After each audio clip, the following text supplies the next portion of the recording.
Mastering real estate scripts. Are you a newer agent or brand new agent and you're wondering, how do I get these scripts to work for me? Well, you're in the right place. In this video, we're going to talk about mastering scripts and the key things that you're going to need to know in order to sound like a professional and do so in very quick time. So stick around.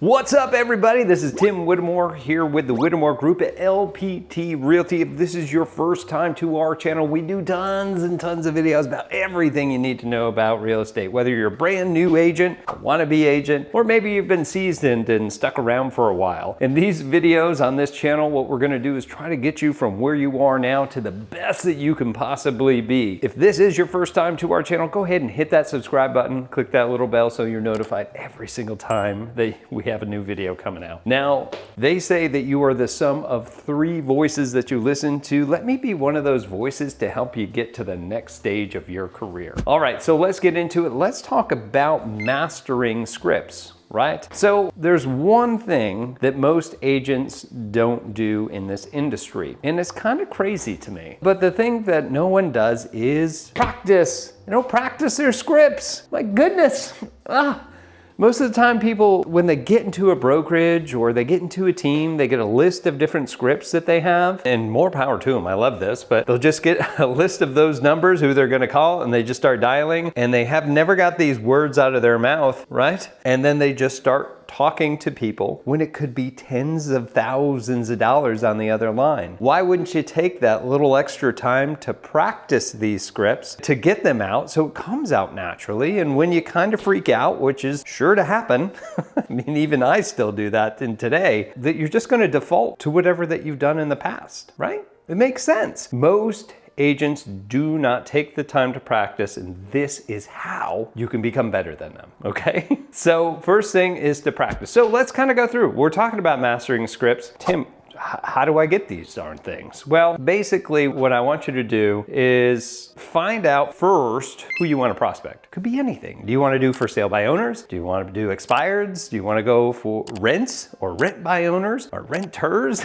Do you want to try to get listings from pre-foreclosures? It really doesn't matter. Maybe scripts even for your SOI. Maybe you got a big thing of SOI, big old list of people. You grew up in the area that you're going to do real estate. You got a lot of people that know, like, and trust you, and you want to do that. That is fine. Get and pick out one thing at a time. Then next part, number 2, is to get a script for it, okay? So get with your brokerage. They probably have it, or go online. Quite honestly, there's a lot of coaching programs out there. The Tom Ferry's, those big coaching programs, they'll have free scripts out there if you just sign up to be on their mailing list. Or really just look up free scripts or scripts for SOI, whatever it is that you're looking for. I can almost guarantee that it's on there. I don't know, Tim, is this the best script for me? Honestly, anything that you follow that gets the point across is going to be fine. Remember, scripts, I want to tell you, they're just simply a guide. They're simply a guide to get you where you want to go, which is to direct the question to ask for the sale, right? That's it. So, once you get those scripts, number 3, oh man, you probably guessed it, practice. Please practice these things. Find an agent, find your spouse, find a friend, talk to your dog. That's probably not as good. But whatever it is, and get these words out of your mouth, even if it's by yourself. Do these practices. Okay, so we're talking about tips and tricks once you have the scripts, right? So there's a couple of things that I want you to pay attention to. So there are 5 different things that are gonna help you with mastering these scripts. Now, the first thing is how we speak to people. So I want you to really think about it. How do we communicate as human beings? How do we communicate with other human beings, right? Like, what are those things? Well, you have body language, right? It could be your face, the way that you're saying them. I'm from the Northeast, so we all like talk with our hands. It's different things. We use body language. There's other 2 main components as well. The other one's tonality, how we say things. Woo! or how we say things, right? It's gonna be a big portion of what you're trying to convey. And last but not least are the words that we're actually saying. So I want you to think to yourself and go, okay, so out of those three things, what is the biggest point? Like, what are the ones that really have the biggest impact? I've asked this question over the years to many agents and coaching clients that I've had, and they all like, it's gotta be the words that you say. No, it is not. Let me give you the statistics. And depending upon what study you go with, it may be one side than the other, but body language by far is the biggest way that we communicate with other human beings, okay? Depending on the study, it's anywhere between 55 to 70% of our total communication. That's nuts, isn't it? That's a lot, all right? So body language. So we don't have that when we're on the phone, right? We don't. So now we're stuck with the other portion is the words we say and how we say them. That's right, that's tonality. So tonality actually takes up somewhere, well, let's first ask the other question. We're like, no, it's gotta be the words. So what are the words? Like, how big does it matter exactly what we say? And to be honest with you guys, this is across all studies. It's around 7%. Only 7%! Oh my God, only 7% is the words that we're saying. So that means tonality is upwards of 23% of the conversation. My goodness, that's insane. Yes. How we convey those and the tonality that we convey them across really makes the biggest difference. So if you're worried like, hey, I forgot to say this word, or it's not gonna be perfect, or it sounds like it's scripted, well, it is. How do we get around that? Well, the biggest part then is, first of all, don't worry about memorizing it completely. Forget about that, okay? Don't worry about memorizing it completely. Get the gist of it and say it with enthusiasm, okay? Say it with enthusiasm and true care for your client. That's really what's gonna help you master these scripts. Okay, so next you need to learn how to do trial closes. Does that sound good to you? Haha, gotcha. That's actually called a trial close. What a lot of the times happen as you're trying to convey a point, people that are working with you or just on the other line in this case, we have a tendency to be listening but not actively listening, okay? I'm sure you've done this before in the past too, where you're thinking about something else while somebody else is speaking. That's called polyphasic thinking. How do you get around that? Is what we call trial closes. Does that sound good to you? Good enough? And it's all those things for them to stop doing what they're doing and actually listen because they have to respond. Does that sound good to you?